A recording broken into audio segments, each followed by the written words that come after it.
Pero bueno, ¿te parece si vamos con el siguiente invitado? Claro que sí, vamos ahora con Damián Dipache, periodista y economista, con quien hablaremos ahora sobre la economía del conocimiento y su visión y perspectivas en el 2022. Damián se está conectando en estos momentos, lo tenemos, creo que... Sí, Damián, ¿nos oyes? Parece que está demorando un poco la conexión, pero con Damián se está conectando en estos momentos. Vamos a... Ahí está, creo que ya lo tenemos. Bienvenido, Damián, ¿nos oyes? Buenas, Giovanni, buenas, Lionel, un placer, ¿cómo les va?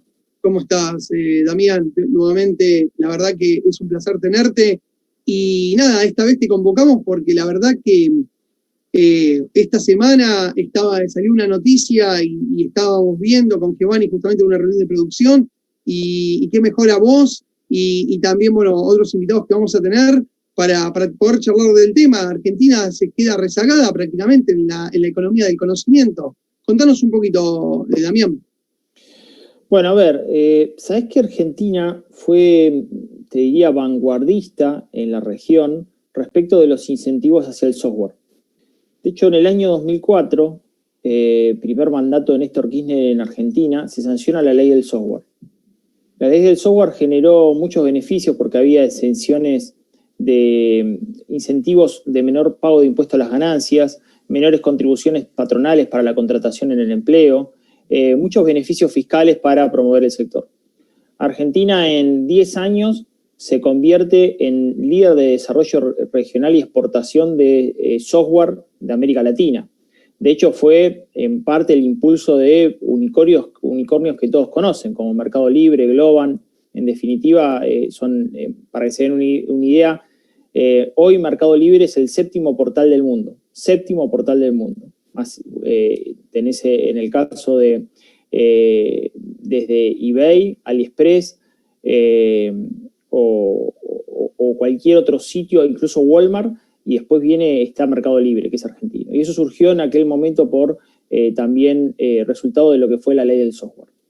Ahora en Argentina se sancionó una ley de la economía del conocimiento.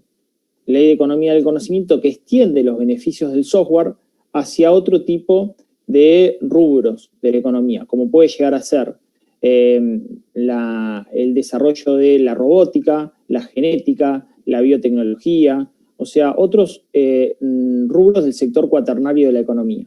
Entonces uno podría decir, ¿cómo puede ser que las inversiones se vayan a otros países de América Latina y no vengan a Argentina? Bueno, y ahí empezamos a ver qué es lo que pasa en Argentina. Entonces, lo que está sucediendo es que, en definitiva, el marco económico, macroeconómico, es muy débil. Argentina está en un proceso de inflación, en un proceso de deuda, de negociación de la deuda, y en una situación donde además han pasado situaciones en el sector de servicio que desalientan la llegada de inversiones. ¿Cuáles fueron? Bueno, por ejemplo, en el caso de los servicios de comunicaciones que se pueden consolidar parte del sector de la economía del conocimiento, se han declarado servicio esencial con regulación y congelamiento de tarifas. En algunos otros casos en Argentina hay problemas para girar royalties o divisas, que ha sucedido, no está sucediendo en este momento, pero puede suceder en cualquier momento. Y bueno, regulación de precios. Por lo cual las inversiones extranjeras directas hacia el sector tienen quizás otros países que no están alimentando este tipo de incertidumbre para sus inversiones. Esto es lo que está sucediendo hoy, ¿no?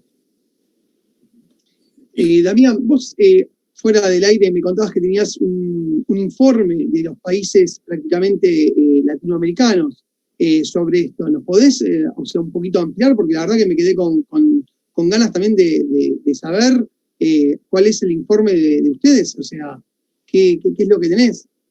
Mira, tengo algo interesante que incluso le puede llegar a interesar a los televidentes respecto de cómo se atrae capital del conocimiento del mundo, capital humano del conocimiento del mundo.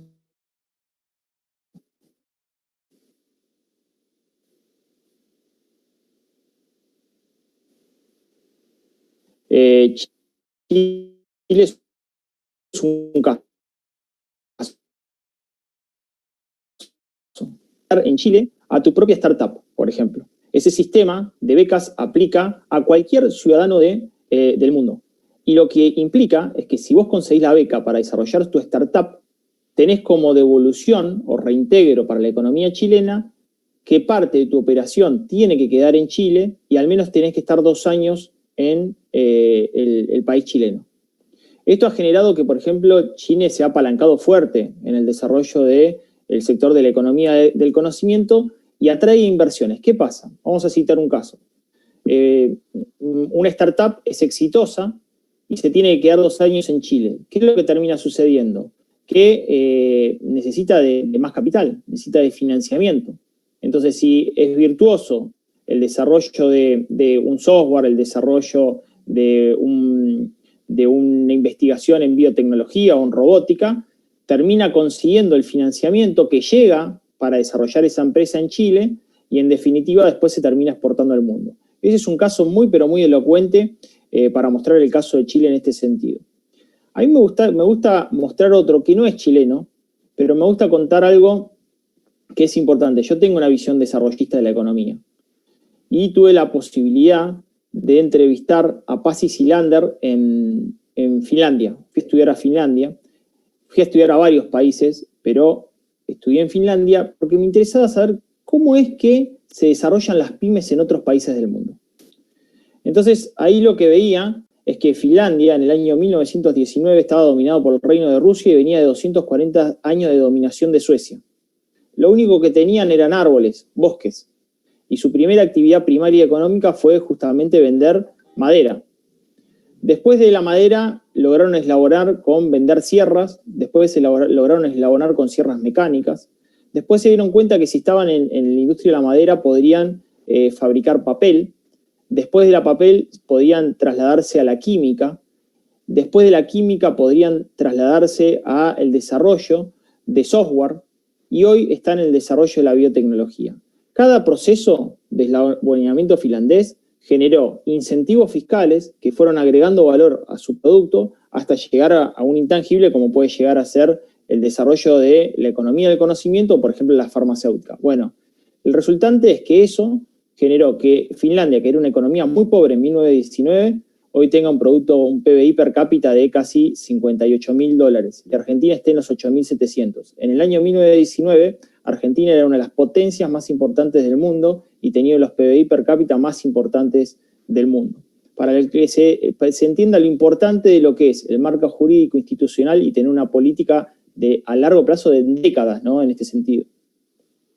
Claro que sí. ¿Y cómo es que llegamos, digamos, a esta situación? ¿Cómo podría cambiar la situación que se está viviendo actualmente en Argentina en ese sentido? ¿Cómo es que, cuáles serían los factores que están dejando a Argentina fuera del juego, digamos?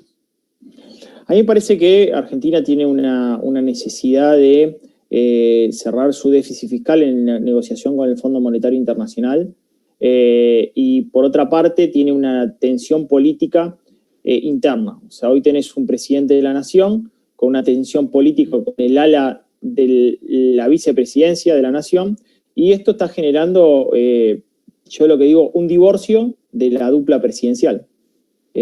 Alberto Fernández tenía otras pretensiones, por lo menos en el discurso de campaña, y Cristina Kirchner también tenía otras pretensiones. Y hoy, entre presidencia y vicepresidencia, hay tensiones que salen a la luz e involucra, bueno, regulaciones, intervención en la economía, cerrar el déficit fiscal no bajando el gasto público, sino incrementando el nivel impositivo. Y quizás vayamos a ese camino. O sea, hoy en Argentina se habla de una reforma tributaria, pero no para bajar impuestos, sino para subirlos y para cerrar el déficit fiscal con mayor presión impositiva, siendo América Latina el país de la región de mayor presión tributaria respecto de su producto. Argentina pasó del año 2002 de tener una presión tributaria respecto de su producto del 22%, una de las más bajas de América Latina, a un 38% del producto. Y el promedio de la región es del 25%, o sea, Argentina está casi 15 puntos arriba de la región. Y todavía se piensa en subir impuestos. Entonces, eso es un desincentivo total para generar un marco jurídico, porque es imprevisible, Giovanni, cuándo eso puede acontecer en Argentina. Entonces, ¿qué habría que cambiar? Lo primero es bajar el gasto público, porque si no, no podés bajar impuestos. Y lo que intenta convencer el gobierno de que el Estado es muy importante, que la presencia del Estado no está sobredimensionada y que Argentina puede bajar la participación de ese gasto público respecto al producto creciendo. El problema es que no va a crecer si no baja el gasto público y eso le permite bajar impuestos, porque ya está comprobado que eso no ha sucedido en los últimos 10 años. Argentina no incrementa sus inversiones extranjeras directas y no incrementa sus inversiones locales desde hace 10 años, con 3 gestiones de gobierno. Cristina Fernández de Kirchner hasta 2015, Mauricio Macri hasta 2019 y ahora Alberto Fernández en la actual gestión. Y Damián, la última de mi parte, para a ver si, vos pensás que la ley de la economía del conocimiento que se sancionó acá en la Argentina perjudicó también la expansión, o sea, para que las empresas inviertan y demás, o no, todo lo contrario, a tu entender, ¿eh? Yo creo que la ley de economía del conocimiento, la inversión local, la va a favorecer la inversión local en Argentina. Pero uno no puede vivir solamente con lo suyo, necesitaría generar incluso inversiones extranjeras directas para poder exportar más, para tener mayor nivel de inversión extranjera directa. Hay un factor importante. Argentina claramente tiene un talento humano y les digo, uno de los mejores de América Latina. Pero solamente con talento humano no se puede crecer, porque es necesario darle al talento humano aire, oxígeno y capacidad. Hay algo importante que Argentina también está sucediendo, que si bien el capital humano tiene un stock relevante en Argentina, ustedes saben que no tuvimos clase durante un año por el medio de la pandemia, y les contaba esta entrevista que yo tuve con Pazzi Silander, y qué lejanos está nuestro país, quizá la región, pero Argentina aún más, donde la educación en Finlandia ya no va a ser por currícula tradicional. Nosotros estudiamos lengua, matemáticas, ciencias sociales y ciencias naturales. Al 2022, o sea, faltan solamente 2 años en Finlandia, los chicos comienzan a estudiar fenómenos. Por ejemplo, fenómeno medio ambiente, donde aplican matemática, lengua, ciencias naturales y ciencias sociales. ¿Saben por qué? Porque no están pensando en un capital humano finés que en definitiva dependa de la dependencia laboral, sino que salgan emprendedores de la educación, que tengan un conocimiento pragmático, y lo están pensando justamente para la economía del conocimiento, que es el futuro. Bueno, por eso también se dice, Damián, que la educación finlandesa es la mejor del mundo, o una de las mejores del mundo. Absolutamente. Me tocó estudiar el sistema y los chicos salen de la escuela para emprender y salen de la universidad para emprender, no para pensar en buscar un trabajo. Ellos son los propios gestores de su desarrollo futuro y por eso para un finlandés la educación es lo más importante. En el caso de una persona en un aula finlandés que tenga problemas de conocimiento, no tiene clase particular como nos pasa en Argentina y se paga aparte. El propio sistema educativo finlandés tiene una clase extra, pero no lo trata una profesora de grado, lo trata una persona de maestría o doctorado, porque es el caso más importante para tratar en Finlandia. No se puede quedar retrasado ningún finlandés porque es el futuro de Finlandia. Qué importante, ¿eh? La verdad, es importante cómo el Estado cuida a sus habitantes, para mí en un bien muy preciado que es la educación, que sin eso, o sea, lamentablemente no hacemos nada. Bueno, para mí me parece que incluso hay a mí me gusta hacer este recorrido porque muchas veces se habla del estado de bienestar y para vos tener un estado de bienestar como el finlandés tenés que primero desarrollarte, tenés que tener un crecimiento sostenido y un producto que permita garantizar que esto se termine cumpliendo. Bueno, Argentina no tiene. Argentina lamentablemente no logró ese crecimiento y desarrollo sostenible como para tener el estado de bienestar que a veces pretende mostrar hacia los votantes locales. Argentina tiene un Estado muy, muy grande y que no presta la calidad de servicios que debería prestar y eso genera que en definitiva también haga ruido en la economía. Se pagan altos impuestos y los servicios que se vuelven no son de los mejores y el desarrollo siempre se trunca. Además de la parte impositiva, la parte jurídica y la parte institucional, ¿no? Muchísimas gracias, Damián. Un placer, como siempre, tenerte y bueno, obviamente con los ejemplos y con la mirada economista, periodista también y especialista. Te agradecemos muchísimo y sabes que, bueno, están abiertas siempre las puertas para venir a contar estas noticias, estos informes que tenés, que la verdad son muy preciados. Te agradecemos muchísimo. Gracias, Giovanni, gracias, Leonel. Le dejo solamente un dato del Banco Mundial que también le va a interesar a los televidentes. Por cada 10 dólares que se invierten en hardware o en software, se necesitan otros 10 dólares en capital organizativo. Es decir, el capital humano requiere organizarse detrás de eso. Cuando no hay incentivos o se frustran esos incentivos, también la organización colude para que el desarrollo en el software y en hardware no tenga incentivo de inversión extranjera directa para llegar a nuestro país. Buenísimo, muy buen dato.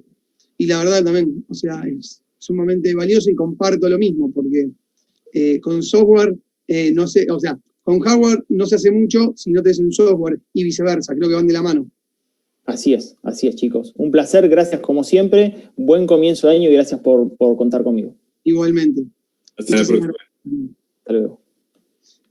Bueno, qué interesante lo que decía Damián Dipache, periodista, economista y especialista, bueno, obviamente en pymes, en negocios.